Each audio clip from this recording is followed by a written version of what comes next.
Hi, PerspectaWeather.com meteorologist Paul Dorian here. Well, it's that time of the year again where we like to take a look ahead to the upcoming winter season and to see what factors could play an important role in the upcoming weather for the winter here in the Mid-Atlantic region as well as other parts of the nation. One of the first things I like to do whenever dealing with long-range weather forecasting is to take a look at sea surface temperature anomalies around the world, and first and foremost, like to take a look at the Pacific Ocean. It's the biggest ocean, has tremendous impact on the weather across the U.S. It sits just to the west of the U.S., and we are in a part of the world where the westerlies bring weather systems from the west to the east, so the Pacific Ocean, of course, can play a crucial role. There are two important features right now in terms of sea surface temperatures that are listed here among our key factors here. One is a very extended area of warmer than normal waters up across the northeastern part of the Pacific Ocean. That has actually been in place for the past several months, and in fact has been kind of a recurring pattern this decade. We had this warm mass of water in the northeastern Pacific Ocean, for example, in the middle part of the decade during the winters of 13-14 and then again in 14-15. It is certainly in place right now. We'll take a look at the sea surface temperature anomaly chart in a moment here, but there's a second area in the Pacific that's important.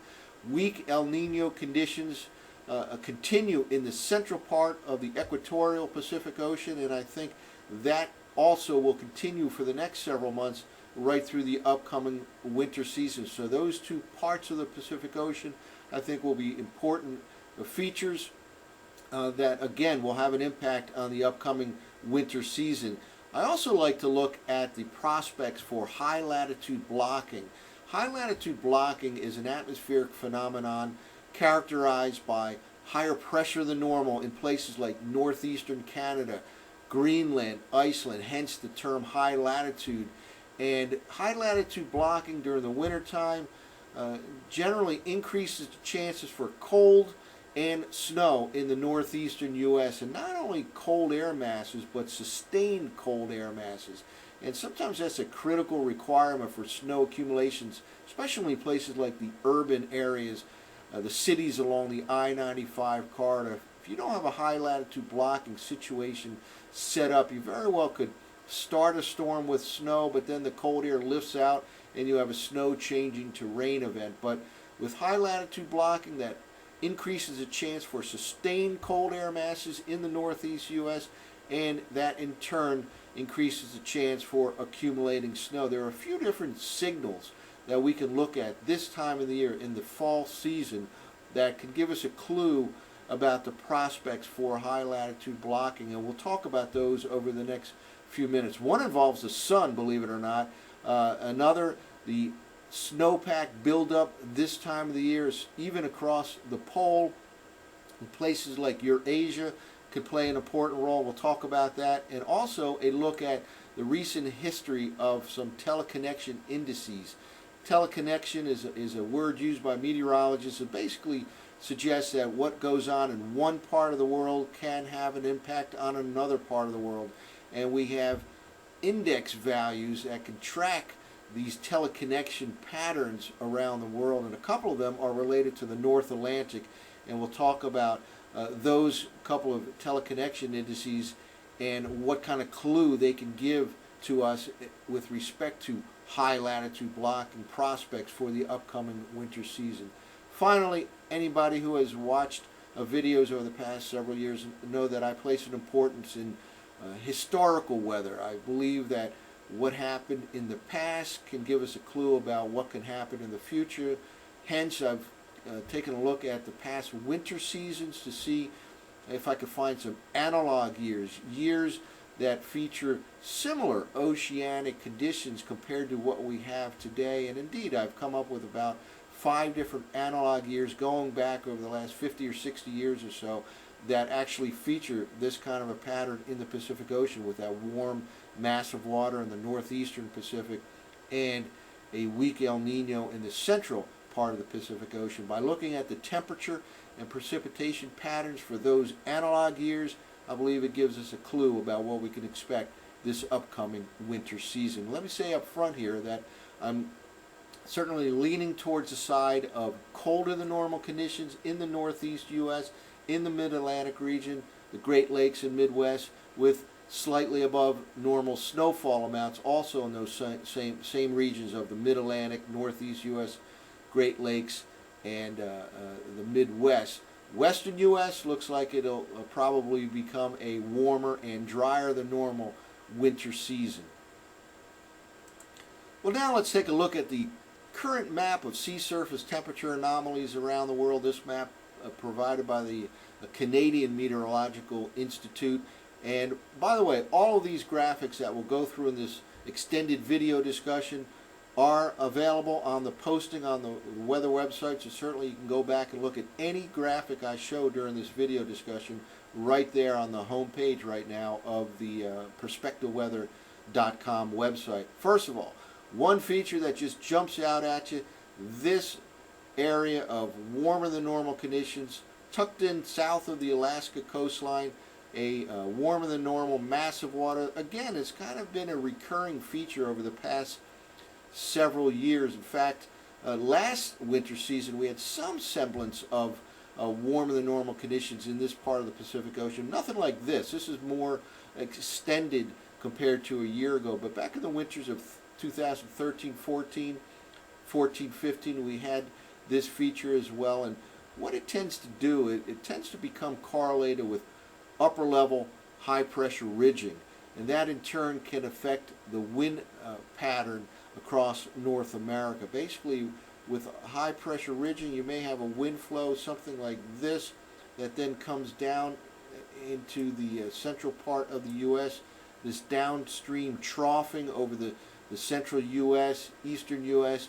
helps to promote the movement of cold air masses from northern Canada into the central and eastern part of the U.S. So this kind of a sea surface temperature anomaly pattern can lead to higher high pressure ridging over the western part of Canada, over Alaska.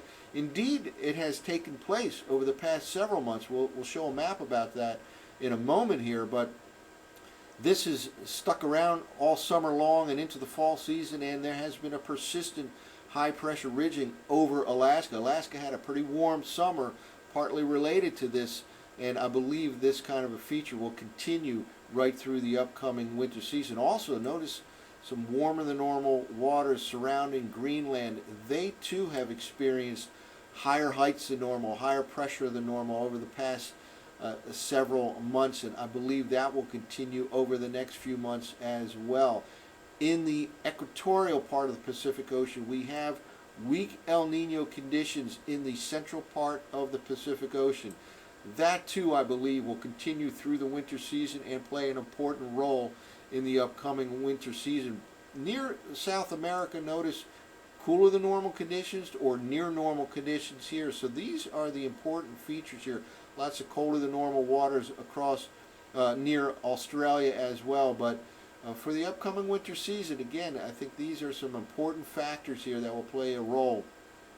The warm mass of water in the northern Pacific, the weak El Nino out across the central part of the Pacific. And remember last year we talked about El Nino. It's not only the magnitude of El Nino that can play a role in the winter weather pattern in the central and eastern U.S., but it's also the location is important. And we'll see in a moment here that a central-based weak El Nino tends to be correlated with colder than normal conditions in the central and eastern U.S. So again, a weak El Nino out in the central part of the equatorial Pacific. Well, I mentioned a moment ago that the warm water south of Alaska has been correlated with higher heights than normal, higher pressure than normal over the past several months, and the same can be said about Greenland. This is a map of the heights anomaly pattern at 500 millibars over the past few months from June to September, and indeed here is that higher heights than normal or higher pressure than normal over Alaska and over Greenland. And this is kind of a classic high latitude blocking type of pattern that we look for.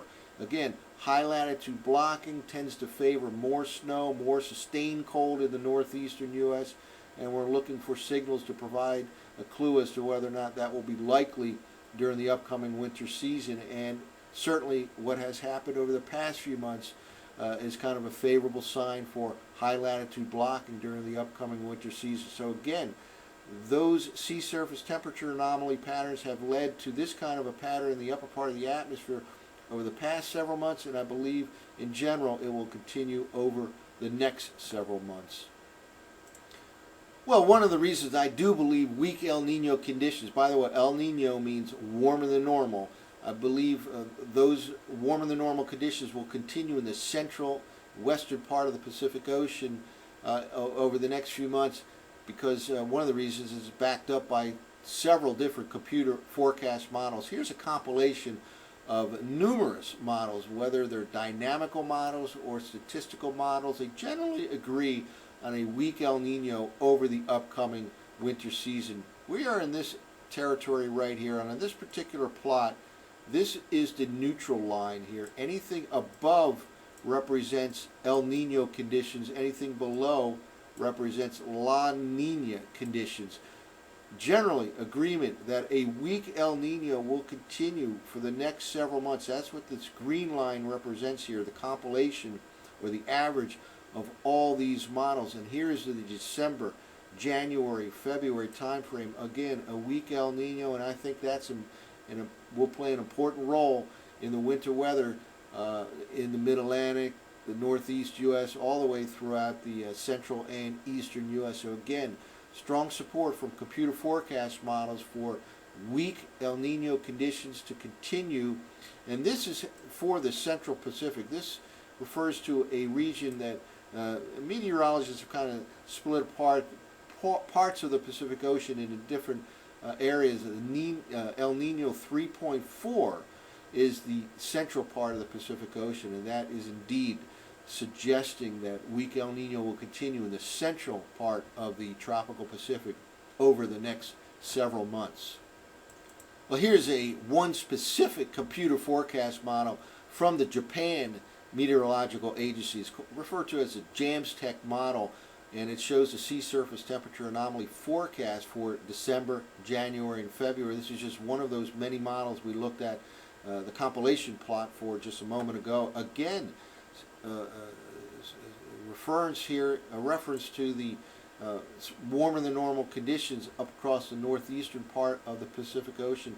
Certainly this model continues to show that throughout the winter season. And here is your weak El Nino basically in the central part of the Pacific Ocean. Notice some normal to below normal temperatures just on the west side of South America. But again, this particular model kind of agree with my sentiment of weak El Nino continuing in the central part of the Pacific, and perhaps most importantly, that extended area of warmer than normal water will continue across the northeastern Pacific Ocean through the upcoming winter season. Well, what kind of temperature pattern can weak El Nino lead to during the winter season? And there's a clear signal here for weak El Nino based in the central part of the Pacific Ocean to lean towards colder than normal conditions in the eastern half of the nation. Here's a monthly breakdown for the month of December. Notice colder than normal in the eastern half of the nation. For January, colder than normal in the eastern two-thirds of the nation. For February, colder than normal in the eastern half of the nation. And by the way, out in the west, warmer than normal. And again, I'm leaning to the side of slightly colder than normal conditions for the upcoming winter season in the much of the central and eastern part of the U.S. Warmer than normal in the western U.S., and that's partly as a result of the analogs with weak El Nino winter seasons that again favor that colder than normal pattern in the eastern half of the nation. Well, now let's take a look at the prospects for high latitude blocking. Again, high latitude blocking refers to higher heights than normal or higher pressures than normal, generally for a sustained period of time in places like Greenland, northeastern Canada, Iceland. And if a high latitude blocking pattern sets up, that favors more sustained cold, more snow in the northeastern part of the nation. And believe it or not, activity on the sun has been well correlated with a high latitude blocking pattern if it's indeed low solar activity. Now, by solar activity, I'm referring to sunspot activity. And we are now entering into a solar minimum period here, way down at the bottom, right in this region, right here. This is a map of the sunspots for the last several solar cycles. In fact, going all the way back decades. And the last several solar cycles have generally had a weakening trend. We are now in a solar minimum phase, and one of the probably the safest forecasts for the upcoming few months that indeed we will continue to have low solar activity in relationship to sunspots. And there's been a strong signal for high latitude blocking in solar minimum type years. In fact, let's take a look at a map right now. And here we go. This is a compilation of 500 millibar height anomalies for solar minimum years, going back decades, going back to the 70s, all the way back to the 50s here. And there's a clear signal in the solar minimum years for high latitude blocking during the winter season. This is for the December to March time period. And look at this signal that jumps out at you of higher heights than normal, which is correlated with higher pressure than normal in the upper part of the atmosphere. And that's kind of a classic high latitude blocking pattern. And it's such a strong signal that I had to look at the solar maximum years as well as the in-between years between the solar minimum and the solar maximum, just to make sure this was indeed a true signal here. And it is. There, in those other years, oftentimes there was actually a trough over Greenland, Iceland. Other years there was a displacement of this particular ridging on the other side of the pole, for example. But in solar minimum years, and these are all solar minimum years and generally 10 or 11 years apart here, you have a clear signal for high latitude blocking, so I'll consider that a favorable sign for high latitude blocking this upcoming winter season. Again, that favors more sustained cold and more snow in the northeastern U.S., in the Midwest, and the Great Lakes region, and of course the Mid-Atlantic region as well. Well, another signal that can give us a clue about the upcoming prospects for high latitude blocking has to do with the snowpack buildup during the fall season, not only across this side of the pole, but even on the other side of the pole. In fact, some studies have specifically cited the area of Siberia, especially 60 degrees north and south of there, with respect to the snowpack buildup during the month of October, as to providing important clues about the upcoming winter season. If in fact snow builds up quite extensively in the month of October, for example, some publications suggest that increases the chance for high latitude blocking during the following winter season. So that's one of the things I like to look at this time of the year. And this actually is a change in the snowpack from the very end of September on the left to a couple of days ago. And look at this buildup here in the first couple of weeks of the month of October. And 60 degrees, kind of a magical latitude, about in this area right here.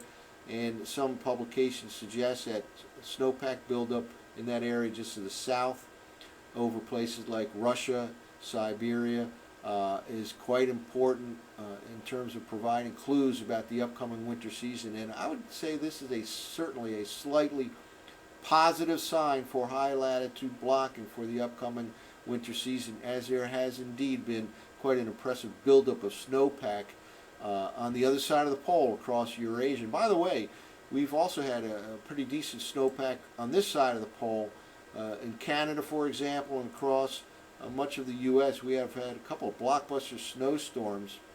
A couple of weeks ago there was up to 4 feet of snow in parts of Montana, Glacier National Park, for example. And just last week another big snowstorm across the Dakotas. Many parts of southern Canada received significant amounts of snow as well. So again, this is, I would say, a slightly positive sign. The reason I'm limiting it to slightly positives, you really want to wait a couple more weeks to see the signal throughout the month of October. For now, certainly has been a decent buildup of snow in many parts of the northern hemisphere. Well, we mentioned teleconnection indices at the front end of this video discussion, and again, sometimes recent history of weather, and in this case of teleconnection indices, can give you an idea about what to expect in the future. When we talk about analog year comparisons, that kind of refers to a category we call analog forecasting. There's also something known as persistence forecasting when it comes to teleconnection patterns, and it's really not a bad idea at all to suggest, for example, that something that has happened over the past few months will continue over the next few months, because for these teleconnection indices, they largely rely on sea surface temperature anomalies, and sea surface temperatures just don't change all that quickly. So in this particular case, we're looking at two North Atlantic teleconnection indices. One's known as the Arctic Oscillation, the AO, the other is known as the North Atlantic Oscillation, and these two are related to sea surface temperature patterns in the North Atlantic and pressure patterns in the North Atlantic. And when both of these happen to be negative, and they vary from positive to negative over time, when both are negative, especially for a sustained period of time, that generally is correlated with high latitude blocking. So what I like to look at this time of the year, what has been the recent history of the last several months for the Arctic Oscillation, the North Atlantic Oscillation, and in general, this is the Arctic Oscillation, mostly at neutral or even slightly negative over the past several months. This goes back to the middle part of June. North Atlantic, similar, mostly neutral or on the negative side here over the past several months. And a year ago, both of these were largely on the positive side. So again, I'm going to call this a slight favorable sign for high latitude blocking this upcoming winter season, because in the past several months, they've largely been neutral to slightly negative. And by the way, over the next few weeks, they both are predicted to drop. And indeed, we have a couple of impressive cold air outbreaks coming to the mid-Atlantic region, the northeast U.S., the Midwest, probably during the last week of October, the first week of November. A drop into negative territory by these teleconnection indices gives us an idea that there may be high latitude blocking as early as just the end of next week or the following week, or the latter part of October into the early part of November. So again, I'm calling this a slightly favorable sign for high latitude blocking this upcoming winter season, based on the fact that they've been largely slightly negative to neutral over the past several months. Well, now let's talk about the analog years. And again, I went back in time all the way back 50 years or so, back to the 60s really, to look at winter seasons, trying to focus in on those particular years that had a warm mass of water, warmer than normal, up across the northeastern Pacific, and a weak El Nino in the central part of the Pacific Ocean, and came up with a handful of cases, about 5 different analog years that had similar patterns. This particular map shows the sea surface temperature anomaly pattern for those 5 analog years. Those analog years, by the way, listed right down here. Now this is for the winter season. And first of all, look at the similarities to today. There's never an exact match, but I think this is quite similar to what we're seeing today. First of all, jumps out at you, just like it jumps at you in today's current environment, this warmer than normal mass of water in the northern Pacific. Also, weak El Nino out in the central Pacific. Cooler than normal or near normal out across the eastern Pacific. Even some normal to colder than normal surrounding Australia, and some warmer than normal waters surrounding Greenland. I think quite a good comparison with today's environment with respect to sea surface temperature anomalies. So now, by looking at the temperature and precipitation anomalies for these particular analog years, I think can give us a clue as to what we might expect for the upcoming winter season. And here we go. This is actually the temperature anomaly pattern for those analog years on the left, and the precipitation anomaly pattern on the right here. Anything blue or dark blue, light blue, slightly on the greenish side here represents colder than normal conditions, and indeed really agrees with that map we looked at earlier on the impact of weak El Nino in terms of cooler than normal conditions, and this is for the entire winter season of December to March. Cooler than normal conditions in the eastern two-thirds of the nation, and warmer than normal out across the west. Now, one of the things I want to mention here is with this particular NOAA website, which is a great website, by the way, that you can get these kind of maps that allows you to double weight a particular year. And this particular sequence of maps here, I double weighted 2 of these 5 analog years because 2 of these years were in solar minimum years, which again is definitely going to be what we have for this upcoming winter season. So I double weighted the low solar activity analog years to come up with these anomaly charts. So again, quite a signal here for colder than normal in the eastern two-thirds of the nation for the winter season based on this comparison with analog years. In terms of precipitation, very close to normal. The white here represents near normal precipitation amounts. Now, precipitation amounts refers to snow and rain combined here.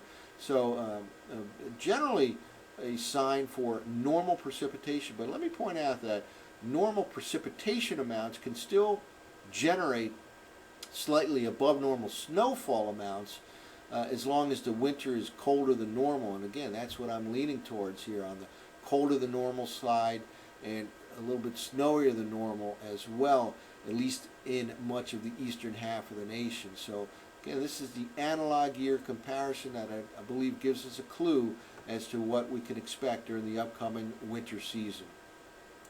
Well, let me try to summarize now as we wrap things up. And again, we've looked at several key factors, including the sea surface temperature anomaly pattern across the Pacific Ocean. We've looked at the prospects for high latitude blocking this winter, and believe there are certainly some signs that suggest high latitude blocking could be quite likely this upcoming winter season, and that again favors more snow and more cold in much of the central and eastern U.S.